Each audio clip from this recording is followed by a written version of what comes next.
Olá pessoal, bem-vindos ao Notável. Eu sou o Gustavo Couto e meu propósito é transformar pessoas e empresas comuns em extraordinárias. E hoje recebo aqui, eu tô até de gravata, ó, o ilustríssimo senhor, né? Nem sei como é que usa as palavras, né?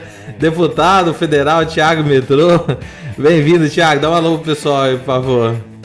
Valeu, Gustavo. Ó, essa gravata aí já me causou problema lá na Câmara, viu, cara? Que eu vou sem direto aí reclamam de vez em quando. Então pode tirar, fica à vontade. Prazer estar aqui falando contigo e com a turma aqui que ouve o podcast Notável. Quem tá no Spotify vai ver no YouTube lá que tava de gravata, brincadeira aí com o Thiago. Ô Thiago, uma coisa muito legal, cara, talvez você não saiba da minha história, assim, umas coisas que, assim, eu sou muito grato a você e a tudo que a gente conviveu lá no passado, muito antes da carreira política, cara, por causa do Laboratório Estudar, né? O pessoal que tá ouvindo aqui, quando eu fiz o laboratório a primeira vez, era aniversário do meu sobrinho, de 1 ano, minha família, toda aquela pressão, né? Eu sou de Sete Lagoas, pô, cara, não vai no aniversário de 1 ano do seu sobrinho, você vai pra BH no evento, cara, e fez toda a diferença na minha vida, assim.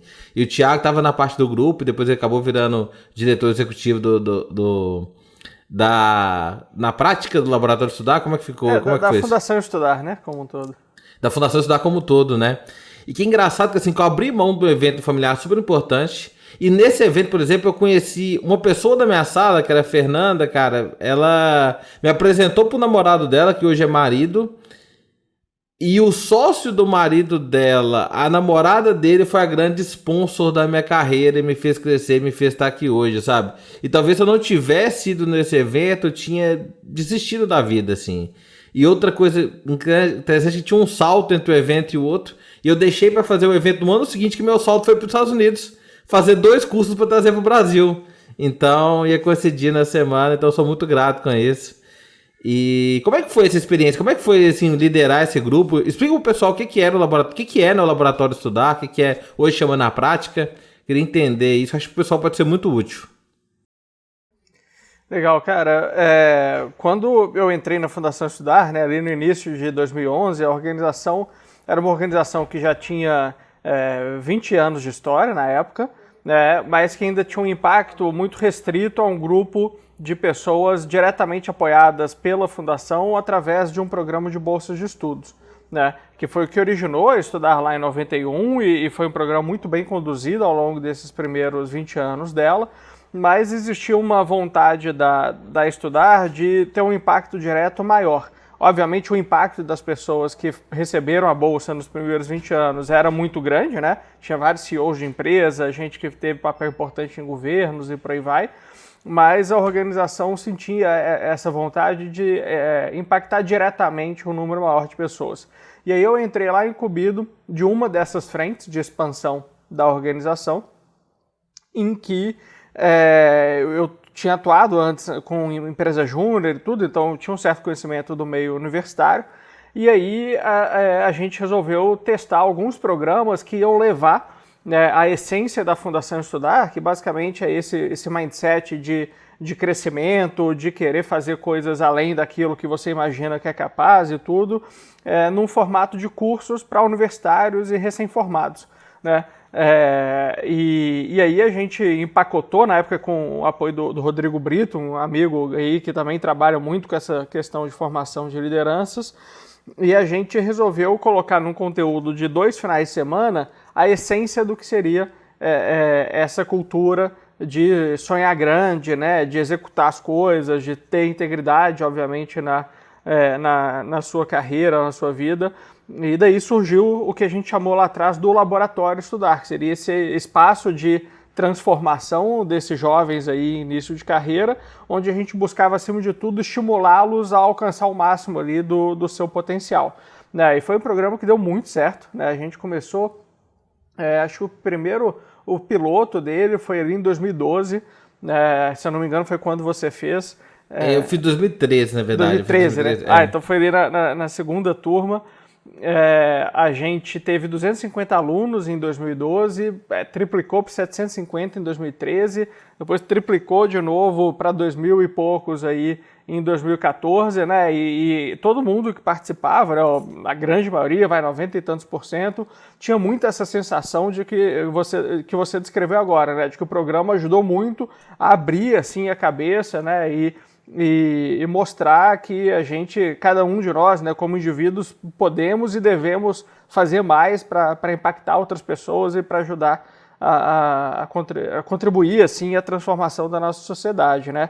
E foi muito legal ver isso. Eu viro e mexe, me esbarro aí com ex-participantes do programa que atribuem, né, assim como você fez, uma mudança significativa na carreira deles ou na forma de encarar a vida e na participação que teve no programa, né? Então o programa continuou de vento em popa. Depois a gente criou outras variantes aí dele, né? Uma versão mais replicável que você também ajudou aí a levar para algumas cidades, né? Eu fui patrocinador de Sete Lagoas. Eu comprei 10 vagas porque não tinha fechado vaga e doei 10 vagas do laboratório. Precisava de 20, só tinha 10 vagas preenchidas, eu comprei 10 vagas. Minha empresa comprou 10 vagas e doou para 10 pessoas. Muito bom, muito bom. E a gente, né, então, para levar para mais pessoas, encontramos super apoiadores aí como você, outros lá, o pessoal do Amazonas, teve um doador lá que resolveu levar para várias capitais do norte. Então foi sempre muito legal assim, a receptividade que essa turma tinha com o programa. E hoje, eu já não estou na Estudar agora há 3 anos, né? Mas o programa já atingiu mais de 30, 40 mil pessoas, certamente. E é muito bacana assim, ver que virou uma espiral positiva assim, né, de uma corrente aí de ajudar a transformar a cabeça das pessoas. Eu acho interessante assim que na época eu tava meio perdido. Eu vejo muita gente que tá ouvinte aqui que tá perdido também na carreira. E não só o programa ter dado uma direcionada boa para foco e trabalhado algumas questões mentais, mas a turma era muito boa, porque eu convivi com pessoas que eu não teria acesso. E gente tava começando igual eu, tipo assim, cara, minha turma tinha o Felipe Rigoni, que é deputado federal também, tinha o Lucas Marques, que hoje é CEO e sócio da Amélios, além da Fernanda, que é fantástica. Então assim, era muito bom olhar pro lado e falar assim, nossa gente, que galera foda que tá aqui do meu lado, eu não tinha acesso a essas pessoas. E eu falo muito isso pra quem tá perdido na carreira, cara. Se tá perdido, cara, vai num evento legal, vai num evento que tem pessoas que somam pra sua vida e se conecte com essas pessoas.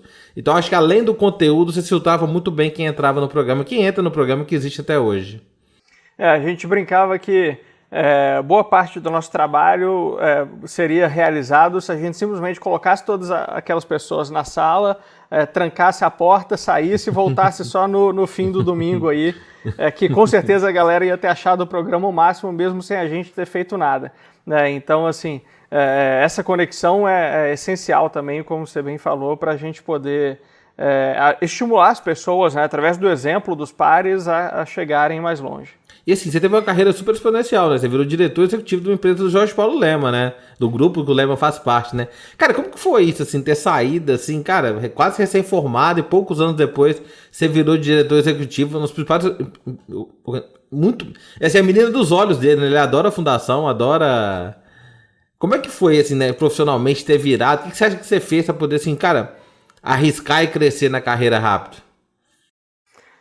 Olha, Gustavo, acho que teve muito de uma questão da própria cultura deles, né? Eles têm esse viés de apostar em jovens, né? De dar chance ali para que quem está chegando possa mostrar o seu potencial e se ver ali que está ralando, que está entregando resultado, dá mais desafios e a pessoa dando conta do desafio dá mais e dá mais.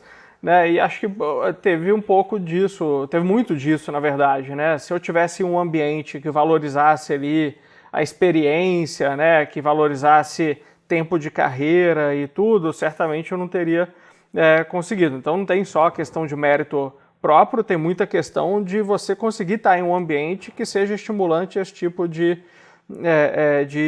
desafio e de quem está disposto a agarrar esses desafios. Eu acho que então teve uma série de fatores. Acho que essa cultura, né, que por definição, né, já busca fazer com que mais chances sejam dadas a quem está chegando com gás.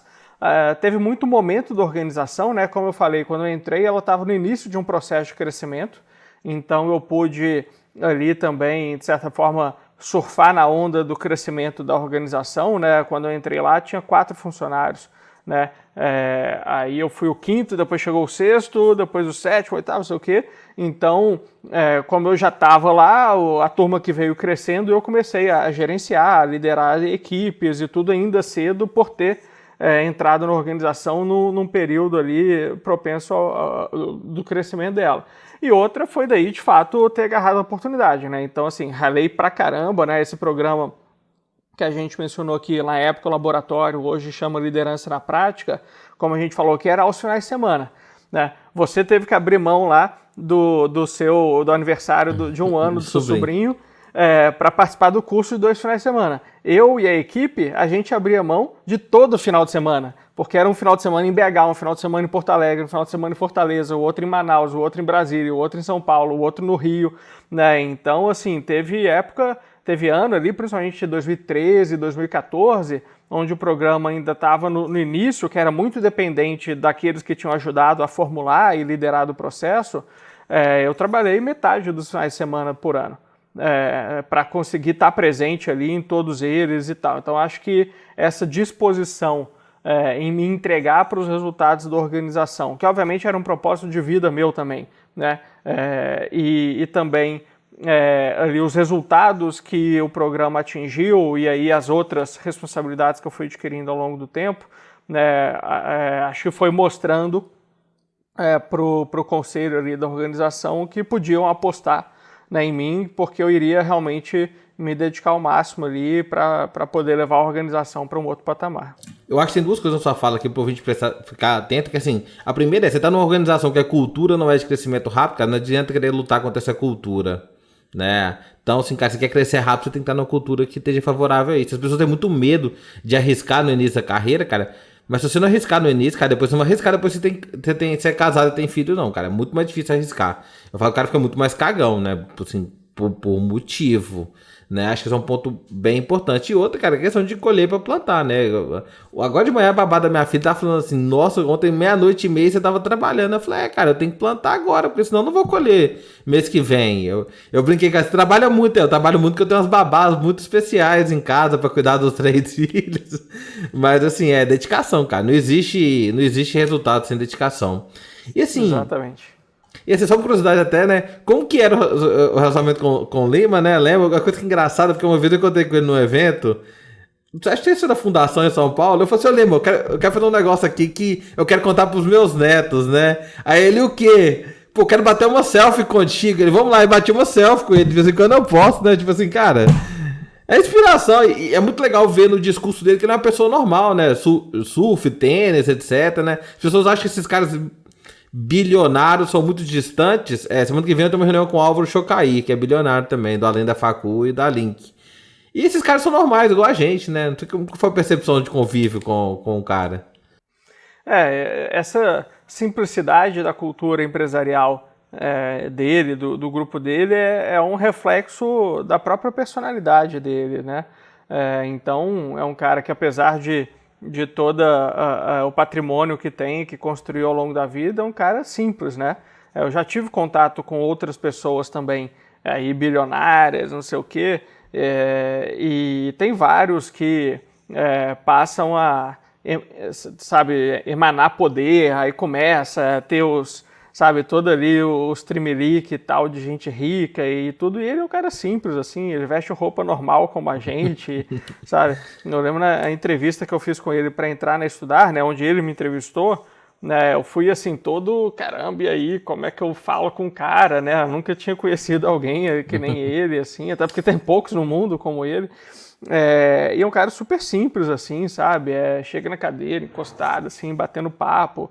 Então, acho que mostra muito, assim, da cultura e certamente parte aí do sucesso dele é devido a essa simplicidade que ele consegue transmitir para as pessoas, para os negócios, para todo mundo focar no que é essencial e não ali em fazer espuma, né? E ficar demonstrando poder, recurso e tudo mais. Então eu admiro muito essa cultura dele e acho que acabei me identificando muito com esse propósito também, com essa forma de ser. É muito legal que eu vi você levando isso pra Câmara dos Deputados, né? Você é o deputado, cara, essa postura é sua. Cara simples, eles deixassem você de camisa azul escura e calça marrom todo dia, né? Não pode na Câmara, né? Essa cultura simples, cara, de simplicidade traz bastante resultado. Cara, eu não esqueço, eu lembro até hoje, cara, eu tava trabalhando, tava num cliente em Barueri, tava indo a pé numa padaria pegar um lanche quando eu recebi no WhatsApp a notícia que você ia ser candidato a deputado.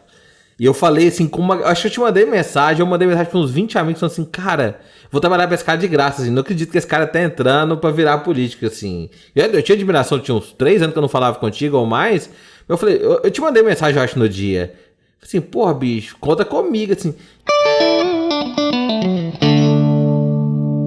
O que deu na sua cabeça, assim, cara, vou virar deputado, vou mudar o Brasil, vou fazer, como é que foi, assim, você tava na carreira, pô, o cara é diretor executivo da empresa do Lema, o cara virar deputado, né, assim... Eu acho que assim, lá na Estudar, né, eu fiquei 7 anos lá ao todo. E acho que você tá num ambiente que está constantemente te estimulando, porque a essência da Estudar é estimular as pessoas que têm contato com ela a quererem fazer cada vez mais, chegar cada vez mais longe, impactar cada vez mais o país. Né? Então, acho que um pouco a sensação de todo mundo que trabalha lá é o tempo inteiro pensar, pô, e aí, o que eu posso fazer a mais? Né? O que mais eu posso contribuir e coisa assim. Na segunda metade assim, do meu período lá, foi curioso que começou também o país a entrar num momento em que muita gente começou a olhar para a política. Vocês devem lembrar daquelas manifestações de 2013 e coisa assim. Eu não fui naquelas manifestações, eu nunca fui assim de ir pra rua manifestar e tal. Eu sempre fui um cara que estava lá trabalhando até meia-noite para entregar. Eu pensava assim, pô, bacana que as pessoas estão indignadas, mas se eu não ficar até hoje meia-noite trabalhando, o laboratório desse final de semana não vai sair, então deixa eu ficar aqui. E eu comecei aos poucos a ter a sensação, naquela história depois lá começou as manifestações em 2013, depois as manifestações pelo impeachment da Dilma e tal, cada vez mais gente do meu meio, ao meu redor, enxergando chegando à conclusão, na verdade, de que ou a gente se envolve com a política ou ela vai continuar nas mãos de quem sempre esteve aí e que, infelizmente, não estão olhando, né, para os melhores interesses do país. Né? De vez em quando olha, mas boa parte da mentalidade ainda é de se perpetuar, de se manter ali no poder. Então, eu comecei a ver algumas pessoas próximas a mim se candidatando. Em 2016, tinha 5 amigos meus que estavam se candidatando. Eu falei, que isso, gente? Vocês eram normais até agora e aí vocês de repente viraram político, candidato, né? O que aconteceu com vocês?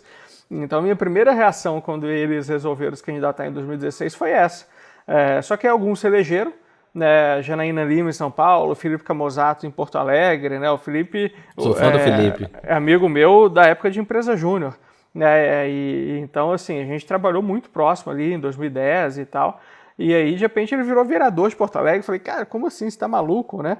E aí eu vi que quem tava maluco era eu, na verdade, que não fazia nada para que pessoas comuns ocupassem esses espaços e estava na mão de quem estava disposto a entrar. Né? Então, acho que isso culminou, né, esse ambiente de constante estímulo que eu estava imerso, a fazer mais, a sonhar grande e tudo, me fez me perguntar onde que eu posso gerar um impacto maior, né? Onde que a gente vai resolver de verdade os problemas do Brasil. E o exemplo dessas pessoas me fez querer entrar. Né? E não existe outro lugar que precise de tanta gente boa, dedicada, com a cabeça no lugar, como a política. Então é isso, ou a gente ocupa esses espaços, ou esses espaços iriam continuar sendo ocupados pela maior parte da turma que está lá, e aí não vai ter jeito da gente salvar o Brasil se a gente não der uma oxigenada completa aí no perfil da classe política no país. É engraçado que, assim, direto eu recebo a mensagem no Instagram quando eu cito alguma coisa. Eu votei nele por indicação sua. Alguém manda mensagem e tal. E assim, pessoal, tinha 4, 5 anos que eu não falava com o Thiago. Eu nunca pedi nada pro Thiago, deputado, nada, não quero nem nada disso. E assim, eu trabalhei de graça porque eu acreditava no cara. E uma adenda aqui, uma observação, que minha mãe foi candidata a vereador, cara. E com a plataforma política, uma ideologia política, eu não acredito, cara. Eu não apoiei minha mãe. Foi um estresse da família por 3, 4 meses. Meu pai me ligar, pelo amor de Deus, meus irmãos. Cara, mas não, cara. Hoje eu tenho uma consciência política, cara. Meu pai e minha mãe. Meu pai foi candidato na época, eu apoiei, mas eu não tinha tanta maturidade. Meu pai quis mudar também. Mas hoje eu não apoiaria, porque ele acredita em coisas diferentes de mim, cara. E é isso, acho que é bem legal essa história. Eu queria deixar registrado isso aqui. Se minha mãe ouvir, vai ficar puta, mas, cara, de boa, já superamos isso já. Não, eu te agradeço bastante o apoio que você deu lá na época, né, cara? E isso foi uma das coisas mais legais, assim, da campanha e até hoje, assim, né, no mandato também. É ver muita gente que realmente confia, né, e que passou a se interar mais de política, acreditar e trabalhar para essa mudança que a sociedade precisa passar, nesse processo de mais pessoas comuns entrando na política, né? E certamente se não fosse você e tantos outros que resolveram dar a cara a tapa, assim como eu, né, para pedir voto, muitos pela primeira vez em alguém, sabe, e acreditar, certamente esse processo não teria se iniciado. Então, agradeço aí de novo, de coração, a força toda que você e muita gente deu lá na época. E é um processo de transformação ágil, porque assim, não vai mudar o Brasil da noite pro dia, né? Mudar o Brasil da noite pro dia seria um golpe militar, uma revolução civil. O processo ágil não, cara. Você começa pequeno, você aprende, lá tiveram alguns vereadores, depois tiveram alguns deputados, foi evoluindo. Provavelmente na próxima campanha vai ter mais gente boa entrando. E é um processo de longo prazo, né? Apesar do Brasil ter muita urgência de mudança, essas mudanças pequenas que... Não só você, não quero falar só da bancada do Novo, tem muita gente do Renova que é boa, a Tabata, tem gente, o Felipe, tem gente boa, bacana também, não é só o pessoal do Novo. Mas essas pequenas mudanças que vocês já fazem na política já dão muito resultado e já mudam muitas coisas. O que você acha, assim, eu não quero entrar na parte política, mas na parte de comportamento, o que vocês acham que vocês influenciaram outras pessoas positivamente, assim, no jeito de vocês, na forma de tratar? O que vocês acham, assim, cara, nosso comportamento já tem impactado positivamente? Olha, Gustavo, acho que quando você chega lá, né, não é por acaso que as coisas estão do jeito que elas estão, né? Foi um processo também de décadas ali, né, de ocupação indevida da coisa pública, né, com interesses particulares e tudo, e muita gente que certamente entrou na política lá atrás com boas intenções, querendo também transformar o país e tudo, mas que por N questões acabou se transformando ao invés de transformar o ambiente que estava, né? E gente boa, né? Gente assim, bem intencionada também, mas que acabou adquirindo práticas políticas que eu acho que são prejudiciais ao país. E quando a gente chegou lá, né, como você falou, não só a bancada do Novo, que é o meu partido, mas outros parlamentares também com esse perfil de renovação, acho que uma coisa era um ou dois entrarem em 2014, 2010, por aí vai nas eleições anteriores. Outra coisa de repente, chegar a 15, 20, né? E isso acho que deu uma possibilidade muito grande de que essa mudança se sustentasse, né? Que, ao contrário do que aconteceu com outros que ao longo do tempo acabaram cedendo, digamos assim, para as práticas que queriam combater, a gente tem entrado num momento em que o país estava mais atento a isso e um grupo maior fez com que a gente começasse a gerar uma mudança lá dentro. Óbvio que não é uma mudança de uma hora para outra, como você falou, né, mas assim, gerou primeiro muita curiosidade, né, de imprensa, da sociedade, de outros parlamentares, e algumas práticas que a gente começou a adotar viraram mais comuns. Por exemplo, fazer processo seletivo para ocupar as vagas dos nossos gabinetes. Algo óbvio para quem sempre trabalhou com uma lógica empresarial de fazer um processo de entrevista, teste e tal para contratar alguém, mas que na política não era o padrão, pelo contrário, assim, ainda não é o padrão, mas era inexistente isso. E hoje a gente vê, né, que para muitos parlamentares isso já não tem nem questionamento mais. E os que não fazem processo seletivo, nunca fizeram, agora começaram a fazer. Fica até com vergonha, né? Fiquei até com vergonha, constrangido, assim, não, mas espera aí, veja bem, é porque... Agora eles têm que explicar por que não fazem processo seletivo, agora tem que explicar por que gastam tanto dinheiro de verba de gabinete, tem que explicar por que as emendas são dadas ali da forma como elas são feitas, né? Então, assim, acho que a gente plantou essas sementes, começamos a gerar um desconforto, né, positivo, assim, né, assim, com nenhuma intenção de constranger o outro, mas acabando gerando esse efeito pelo exemplo que a gente está dando, né, que cada vez mais candidatos passaram a adotar esse discurso, a população começou a ver que existe essa possibilidade de agir de uma forma diferente, e muitos agora estão se adaptando, né? Então isso que é bem bacana. Thiago, vou ver se é um negócio aqui meio maluco, sabe? Porque eu fico pensando assim, o que o Thiago vai fazer depois que ele sair da questão política? Porque não vai estar no método se você vai entrar recandidatar ou não, se você vai sair ou não, vai empreender ou não, vai para uma empresa ou não. Mas sabe o que me veio à mente, cara? Assim, no último mês, 2 pessoas me pediram indicação para grande empresa, de um head e um diretor de transformação cultural, sabe? Eu acho que caberia bem como um head de transformação cultural numa grande empresa, cara. Porque exatamente isso você tá fazendo na Câmara. Eu não sei se você pensou nisso, da forma como o mercado pode enxergar depois se você for voltar pro mercado um dia. O pessoal pergunta se quer ser vereador. O pessoal pergunta pra mim se eu quero ser político. Eu falo, cara, eu não penso nisso, eu não quero isso. E muito que eu penso na minha carreira, eu não posso também, sendo eleito ou não, eu me preocupo muito com isso. Já te preocupou essa questão? Posso, porque assim, a iniciativa privada olha com maus olhos isso, mas no seu caso você tem uma carreira brilhante, você tem um nome bacana. Mas como a iniciativa privada enxerga isso, que, assim, se você fosse voltar para a iniciativa privada, eu pensei, cara, você seria um bom head de transformação cultural numa grande empresa, sabe? E fica aí a vaga dos RHs que estão ouvindo. Cara, assim, quando eu tomei essa decisão de me candidatar, eu pensei muito pouco sobre as consequências pessoais, assim, para minha carreira, do que isso poderia significar caso eu tivesse perdido, né, mas tendo me candidatado ou agora com o fato de ter ganhado. Acho que eu estava tão, assim, preocupado em fazer alguma coisa a respeito da eleição de 2018, que estava se aproximando e tudo, que eu acabei não pensando tanto a respeito, né? E acho que às vezes isso também é necessário, né?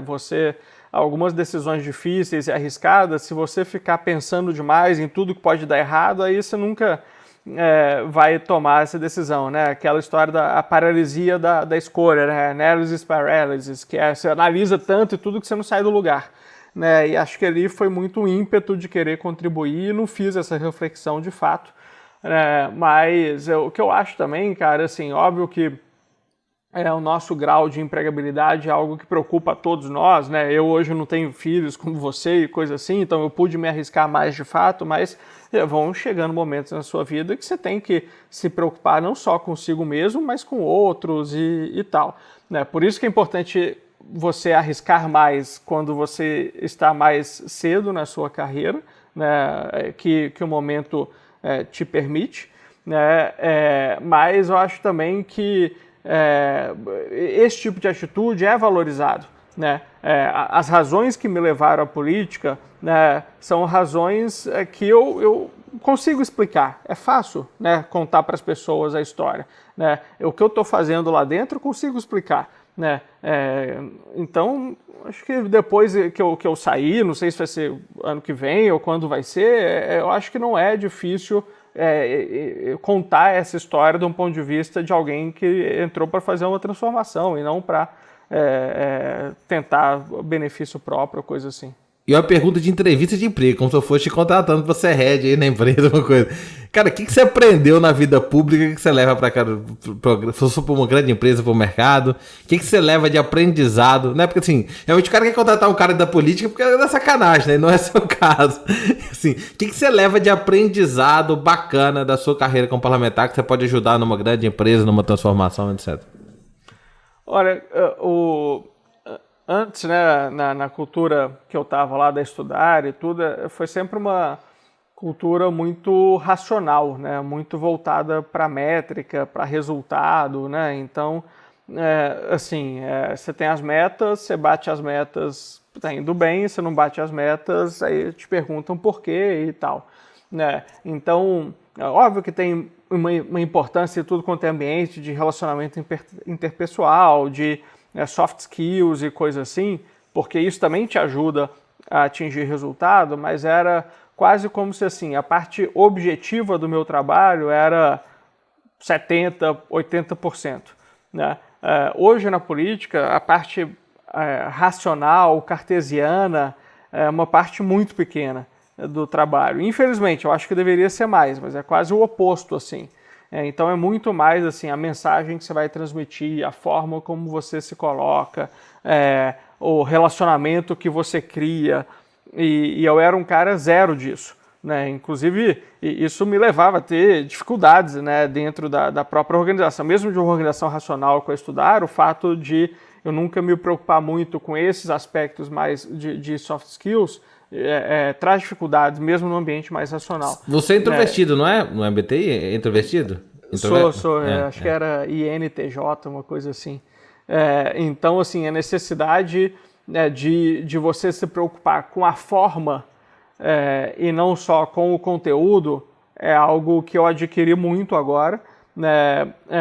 Acho que ainda é excessivo, né, na política, mas é uma mentalidade algo que eu passei a ter que prestar atenção, fui obrigado a isso e tem um grau de importância que eu não dava. Né? Então acho que é um aprendizado importante assim também. E outra que as mudanças só vêm no longo prazo. Né? A gente não vai mudar as coisas de uma hora para outra, então muito do meu papel é conquistar a base seguinte, sabe? Assim, é andar as 10 jardas ali, né, do futebol americano e tudo. Eu não vou fazer o touchdown, mas eu tenho que pelo menos, né, fazer o meu time caminhar ali um pouquinho mais para dentro do campo adversário. Então ter essa noção assim essa perspectiva, acho que é algo importante também que acabei adquirindo agora. Exatamente o conceito do ágil, né? A gente está conversando aí sobre o ágil na administração pública, né? Exatamente esse conceito do ágil, né? Você faz pequenas mudanças, você aprende, e você faz outras mudanças maiores, você aprende, faz outras maiores, né? Diferente do modelo cascata, novamente o ágil aplicado a várias frentes. Tem muita gente que está ouvindo aqui que quer fazer transformação, mas não tem interesse de candidatar, não tem interesse de ocupar um cargo. Como é que essas pessoas podem ajudar o Brasil? Como as pessoas podem ajudar sem se comprometer profissionalmente também, que as pessoas têm medo de se comprometer profissionalmente, ainda mais num país tão polarizado. Mas qual mensagem você deixa para alguém que quer um Brasil melhor e quer ajudar sem seguir uma carreira política mesmo em si? Legal, Gustavo. Acho que assim, independente das pessoas se preocuparem ou não com a política, elas são afetadas pela política. As decisões que o Congresso toma em Brasília, que boa parte das vezes são decisões muito ruins, as decisões que os deputados estaduais tomam na Assembleia Legislativa, que os vereadores tomam nas câmaras de vereadores de cada município brasileiro, afetam a nossa vida. Hoje a gente está com um dólar muito caro, inflação arriscando aí a voltar e coisa assim, por conta do desemprego muito alto. É óbvio que tem toda uma questão da pandemia, mas más decisões políticas também na condição de pandemia, né, na condição econômica do país, ao longo da última década como um todo, não só agora, faz com que a gente tenha menos chance de conseguir emprego, que a qualidade da educação nossa e dos nossos filhos seja pior, que a gente tenha menos acesso ali à saúde, que a violência esteja do jeito que está hoje no país. Então, tudo isso nos afeta. A gente não consegue se isolar completamente dos efeitos adversos de uma má política. Então, todo mundo tem que ter consciência disso, né? Que ou você faz alguma coisa para melhorar isso, ou não dá para ficar só reclamando, né? Reclamar não vai mudar nada. Então, óbvio que tem diferentes níveis de gradação no quanto você vai se envolver nisso. Ser candidato é um nível de exposição e de engajamento altíssimo. Entendo que poucas pessoas estejam dispostas a isso ou tenham condições disso. Agora, você não pode não fazer nada, né? Acho que um mínimo tem que ser feito. E um mínimo é o quê? Não é mais só votar consciente. Isso aí é abaixo do esperado de alguém que está aqui assistindo o seu podcast, que consome o conteúdo que você produz. Então tem que ser o quê? Tem que ser se engajar numa campanha, né? Como você fez na minha lá em 2018, né? A gente acabou, já nos conhecíamos, então foi um processo facilitado, assim, porque muitas vezes a pessoa não conhece quem está se candidatando. Mas o que eu posso dizer para vocês em 90% dos casos hoje, especialmente numa eleição majoritária, né, como a gente vai ter de novo em 2022, 90% dos estados brasileiros tem alguém que vale a pena, né, você se engajar na campanha dessa pessoa. Alguém que tem ali princípios éticos, alguém que tem uma trajetória bacana, que dá para confiar e que minimamente pensa parecido com você. Não precisa pensar igual, né, mas que pelo menos tem uma mentalidade mais próxima, né? Então, se você não tem condições ou não está disposto a estar no lugar dessa pessoa sendo candidata, você tem que, no mínimo, ajudar, né? E aí é fazendo o que você fez lá em 18, é contando para os amigos, contando para a família, né? Divulgando dentro das suas redes. Todos nós temos uma rede de pessoas, né? Família, amigos, colegas de trabalho, as pessoas que nos acompanham em redes sociais, mesmo que quase ninguém te acompanhe, você já tem ali um círculo que pode e deve ser influenciado para o bem, né? Então, acho que esse é o mínimo, assim, de fazer um esforço grande para encontrar bons candidatos nas eleições e espalhar, né, a notícia, né, o perfil dessa pessoa para quem está ao seu redor. Thiago, uma coisa que eu acho muito bizarra, que às vezes assim, eu indiquei você pra muita gente, né? Às vezes o cara fala assim, mas eu não gostei daquele negocinho que o Thiago fez. Cara, meu irmão fala uma coisa que é fantástica, né? Meu irmão fala assim, cara, até com a gente mesmo a gente se contradiz. É impossível você concordar com alguém 100% do tempo, né? Você não vai achar um candidato, cara, que é perfeito. Você quer um candidato perfeito? Cara, se candidate. Seja você o parlamentar. Mas hoje as pessoas querem buscar uma perfeição na pessoa, uma sensação de super-herói. Mas não, cara. Cara, eu discordo. Talvez uns 5 a 10% das coisas do Thiago, eu discordo. Cara, discordo, cara. E aí, beleza, cara. Mas os outros 90% é bom pra caralho. É muito melhor que os outros. E esse radicalismo que eu não concordo com essa coisinha ali, cara, tem que olhar o contexto como um todo, entender a lógica como um todo. Eu acho que isso é muito importante. E tem uma... Não lembro agora de quem é essa frase, né? Mas quando as pessoas esperam o impossível, somente os mentirosos podem satisfazê-los, né? Satisfazê-las, né? Então, assim, parte da razão da nossa classe política ser como ela é em sua maioria é porque as pessoas esperam o impossível, né? E aí só o populista, o demagogo, o mentiroso vai satisfazer, né? Então, assim, eu e inúmeros outros que entraram nessa onda de renovação, nenhum tem pretensão de ser perfeito, de agradar todo mundo o tempo inteiro. A gente tem pretensão de ser sempre verdadeiro, transparente, prestar conta e explicar, né, por que fizemos A, B ou C. E aí as pessoas vão discordar várias vezes, né, e tudo bem, né?